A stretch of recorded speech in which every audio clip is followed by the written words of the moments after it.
So for meditation today, we're going to be meditating on a couple of books. We're going to be meditating on James chapter 4, and also we're going to be looking a little bit into the story of Daniel.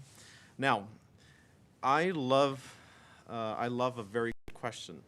When somebody asks a question, it reveals a lot about your assumptions before you ask the question. And it also reveals a lot about what we wish, and also it reveals a lot about our desires.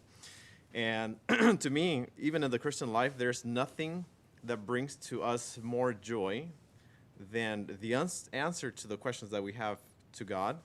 But there's also the fact that we ask questions can also bring us the biggest disappointments. And it can also bring us, or even if we don't get an answer right away, it can also bring us the greatest disappointments. But there's a problem, because based on what we read in James, we have been asking the wrong questions. So let's go back to James chapter 4, and we're going to see what James tells us.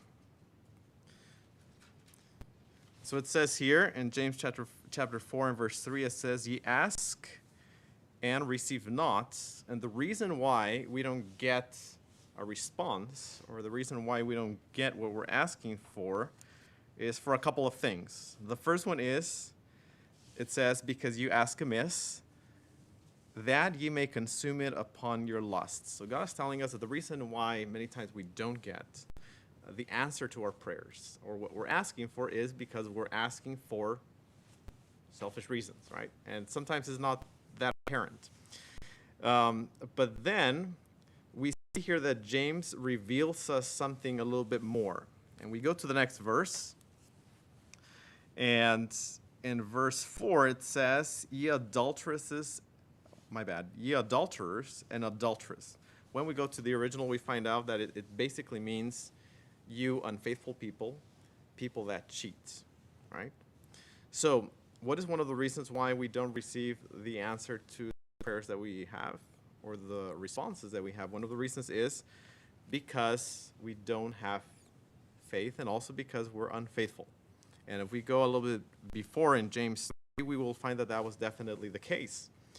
So, but now let us go ahead and we're going to go now to Daniel, and we're going to see one of the struggles that Daniel had. And I'm sure as Christians we've all been there, because there's always been a time when we wanted an answer to our questions. And in Daniel, Daniel finds himself in captivity. And we have to remember that before Daniel is taken to captivity, he's aware of the reasons why he's going to be there. And the reasons were quite obvious. First of all, they had worshipped other gods. God had sent them prophets, and they had killed some of the prophets. And then after sending prophets time and time again, they do not listen. So God decides that he's going to deliver them to the gods that they were already worshiping, by the way, in the land of Israel, and he's simply going to put them where they really want to be. And prophesies to them in Jeremiah, and Jeremiah tells them exactly how long they're going to be spending in Babylon. But of course, people forget. The Babylonians comes, they go ahead and take them there. But we have to remember that Daniel doesn't forget. Daniel was studied his prophecies. He knew very well what was going to happen. But then he finds himself in a very difficult spot, because God gives him a prophecy, and things are not making sense to him. Now, so let us we're going to go to Daniel, and we're going to go to Daniel chapter 9. Daniel chapter 9. And we're going to see what God tells him here. Oh, my bad. It's actually Daniel chapter 8, verse 14. Daniel chapter 8 and verse 14. So what was a prophecy that God is giving Daniel right now in Daniel 8:14? We know it, right? And it says, And he said unto me, unto 2,300 days, then shall the sanctuary be cleansed. So you can imagine in the mind of, in the man of Daniel, he knows that they're supposed to be gone in 70 years, right? And even 70 years to them might have been, to him was a very long time, because remember how much did people used to live back in the day? Or actually, we live about the same time now. What was the age, kind of like the average age that people used to live back in the day? David tells us that the years were 70, something around like that. So to Daniel, what this meant is that pretty much his whole life was going to be spent in captivity. And it was very likely that he might not be able to see the return back to Jerusalem. So now here in Daniel chapter 8:14, God is telling him, and this is what Daniel might have understood. God is telling him that, you know what? It's not going to be 70 years. It's going to be 2,300 years. So how do you think Daniel feels when he hears that God is saying something apparently completely different? Not only is his descendants not going to be able to come back to Jerusalem, but what else? Nobody's even going to remember what Jerusalem was at that point. So a lot of things are going through Daniel's mind, because he's probably thinking, we really messed up. And we also have to remember that the decree, to go ahead and bow down before this statue has already happened. And guess how many were actually faithful to God at that point? 3. That's it. So in Daniel's mind, it seems that the children of Israel are probably done forever, and 2,300 years are going to pass. Can you imagine? And finally, they're going to be able to come back to Jerusalem. So this is probably what's going on through his mind. So as we continue to read through the next chapter, we find that Daniel has a very difficult time. And one of the things that he's asking God time and time again is, what does this mean? Because it really doesn't make any sense. And for us, for example, when you have an exam and the year is going to end, and you know that you only have, let's say, 6 weeks and you're going to be done, right? 2 weeks and you're going to be done. You kind of pace yourself and you decide, well, I just have to do this. I just have to make sure that I'm studying X amount of hours in order to get by. And I know that at the end of three weeks, I'm going to be done. And if you're not going to have a break, and if you're going to have a break, that's it, just 3 weeks and you're done. So to me, Daniel, it's very possible that he was thinking just 70 years, 10 years have passed, and after that, we're going home. But now he understands that he's probably not going to be going home anytime soon, and not for the future. But something happens while he's debating this with God, and now we're going to go to Daniel chapter 9. And remember, we're trying to figure out how is it that we need to ask God for the things that we want. So how does he begin to talk to God? And we're going to go to Daniel chapter 9. And he begins to have a conversation with God through prayer. It's an interesting prayer. And as we start here in verse 3, it says, and I set, Daniel chapter 9, verse 3. And it says, and I set my face unto the Lord God to seek by prayer and supplications. Remember, he's trying to figure out what this means. So he's seeking God through supplications with fasting and sackcloth and ashes. What did people do whenever they were mourning a loss? They would put themselves in sackcloth and they would put ashes on them. Daniel at this point is mourning the whole promise that God had given him, because apparently God has just given him and given the children of Israel 2,300 years until they can actually go back to Jerusalem. So how would you react if you find yourself in that position? You're mourning the loss of a dream. You're actually mourning the loss of a promise. What happens when you're in a relationship, by the way, and somebody breaks a promise? You're super close, and somebody breaks that promise. You mourn the loss. It hurts. And Daniel here reacts that very same way. He's mourning the loss of the promise that he had.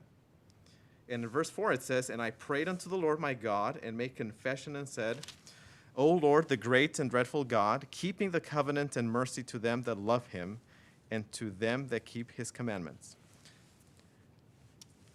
Daniel here, what he's actually doing is he's reminding God of the promises that he had made back in Jeremiah. What is he reminding him of? He's saying, you are a God of covenant. You keep what you say, and what else? And you're also a God of mercy.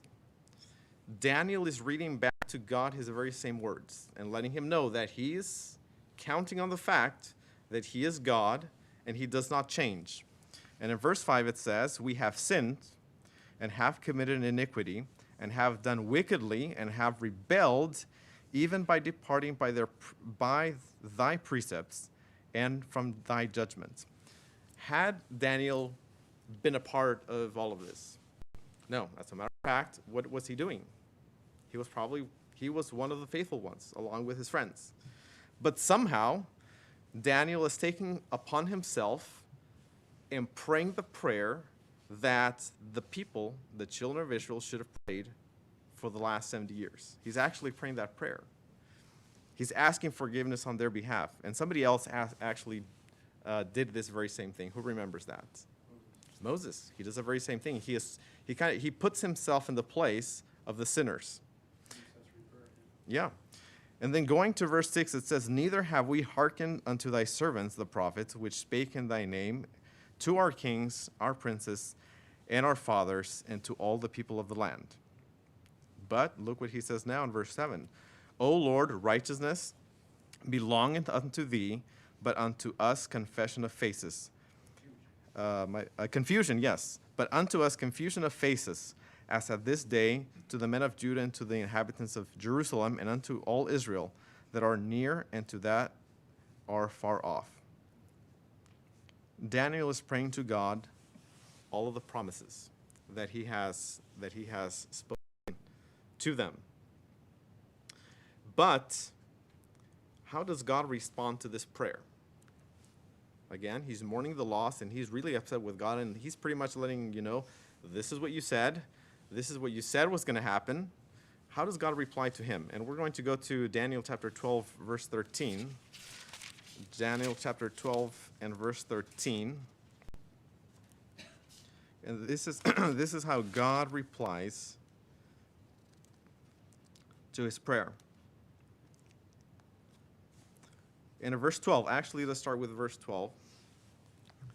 It says, blessed is he that waiteth, and cometh to the 1,305 and 30 days. And in verse 13, but go thy way till the end be.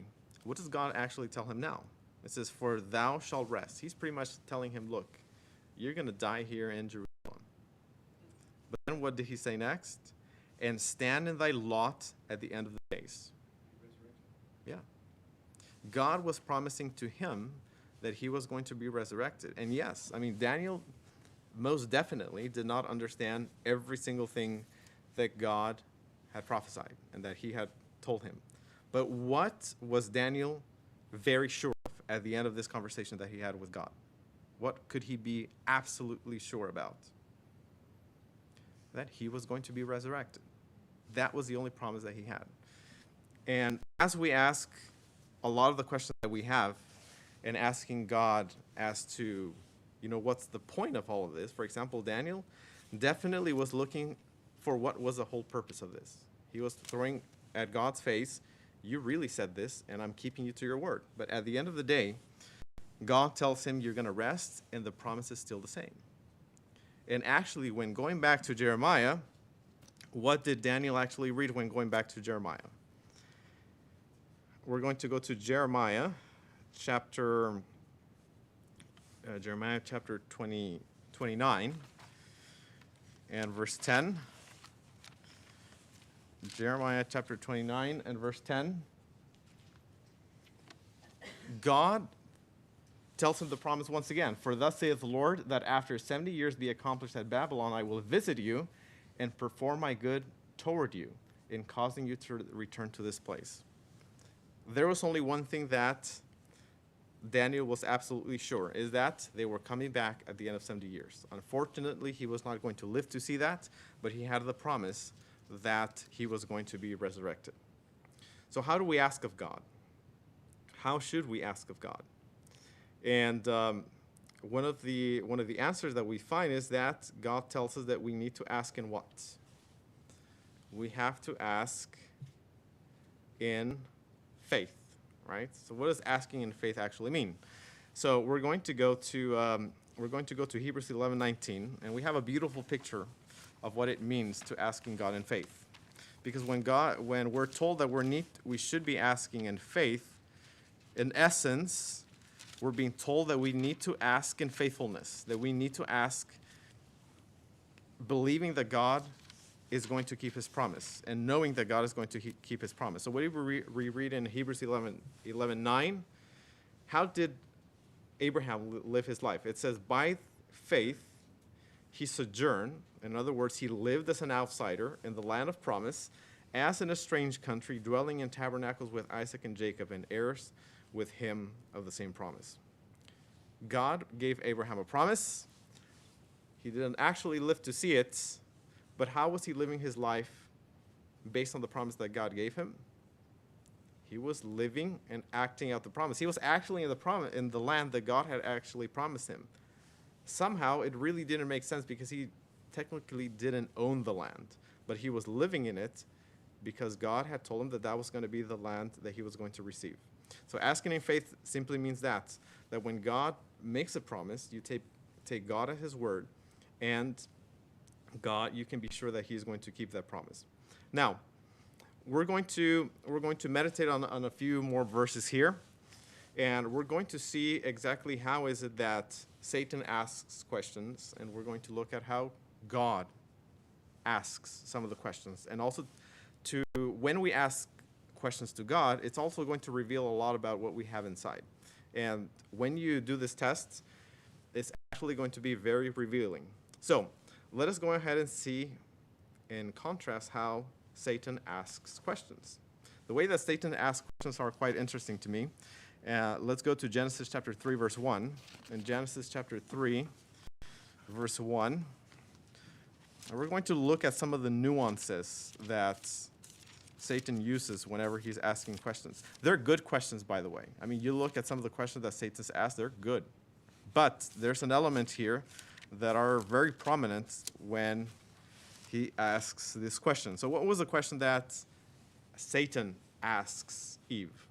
Genesis chapter 3, verse 1. It says, now the serpent was more subtle than any beast of the field which the Lord God had made. And he said unto the woman, what was the question now? Yea, hath God said, ye shall not eat of the tree of the garden. First of all, what was the style of the question? Did God really mean that? Did he actually say that? And when we talk to people, and also when we ask a lot of questions, especially when it has to do with theology, there's always every question falls into one of these two categories.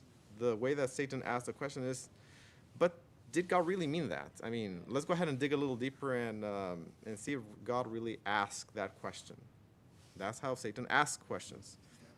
And unfortunately, I have found myself asking some of those questions too. And when you catch yourself, you're like, okay, wait a minute. This is not the way that God asks the question. God never asks the intentions behind what you said. Now, let's go ahead and read another type of question, the same style of question that Satan asks. And for this, we're going to go to Matthew chapter 4, verse 3. And look at some of the similarities here. Matthew chapter 4, verse 3. And I think we lost connection. So Matthew chapter 4, verse 3. And it says, if you are the Son of God, this is Satan speaking to Jesus, if you are the Son of God, command these stones, that stones become bread. So what was Satan really asking? You might not be the Son of God, but if you are, there's a couple of conditions that you need to fulfill in order to prove to me that you're actually the Son of God. Again, it was really putting that doubt and making and adding that assumption that there's a possibility that you may not be God, right? So that's the way that Satan will ask the questions. Another way that Satan asks the questions, same there in Matthew 4, verse 6.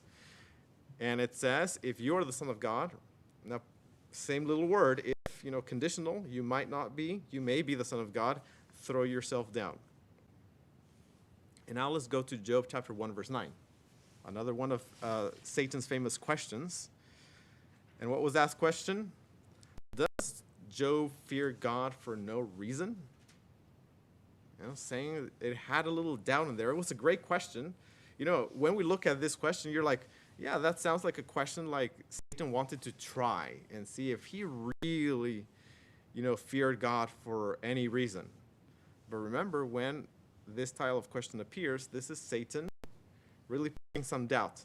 Now let's go in contrast, and we're going to look at how does Jesus, what were the type of questions that he actually asked? So going to Matthew 21 and verse 42, what did he tell the Pharisees?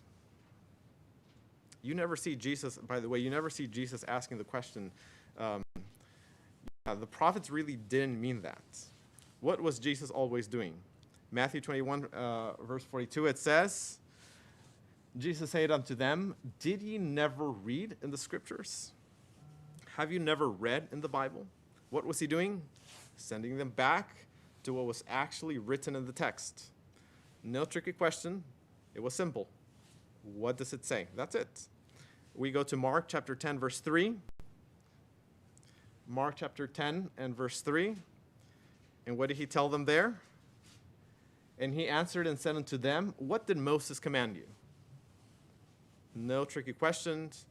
What did Moses mean? Nothing. What did Moses say? What did Moses command you? We go to Luke 10:26.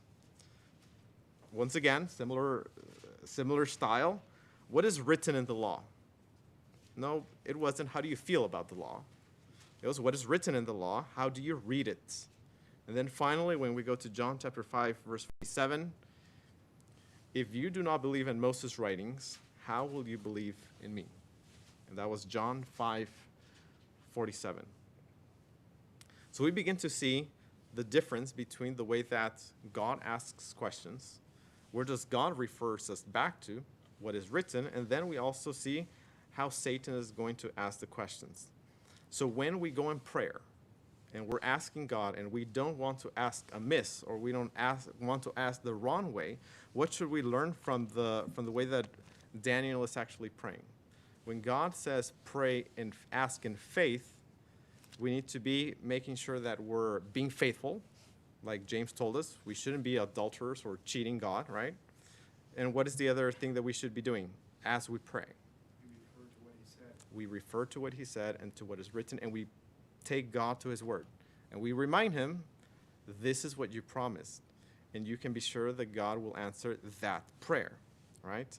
Any other prayer that is not written, that becomes we're asking amiss.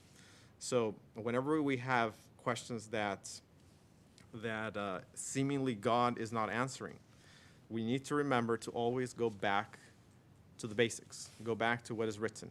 And oftentimes, as with Daniel, we will find ourselves finding the biggest encouragement exactly in the same place that we found the discouragement. For example, in Daniel's case, he found discouragement in the apparent discrepancy between the prophecy that in 70 years that we're going to go back and what God actually, and then what God said later on, that until 2,300 days, then the sanctuary will be cleansed.